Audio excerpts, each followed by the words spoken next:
Bilarmidingiz, nega mushugingiz aynan ertalab o'ta mehribon va yoqimli bo'lib qoladi? Sababi sizni hayron qoldiradi. Ko'pchilik mushuk shu yo'l bilan ovqat so'raydi deb o'ylaydi. Aslida u siz haqingizda qayg'uradi. Mushuklar tabiatan bir kunda o'rtacha 12-16 soat uxlaydi. Lekin ularning uyqusi hushyor bo'ladi.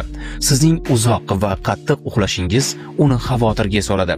Shu sabab ular tun bo'yi sizni kuzatadi, himoya va nazorat qiladi. Ertalab mushuk siz bilan hammasi joyida ekanidan xursand bo'lib, sizga ishqalanadi va e'tibor so'raydi. Ertalabki mehr bu uning sog'inganini va xavotirlanganini ko'rsatish usulidir.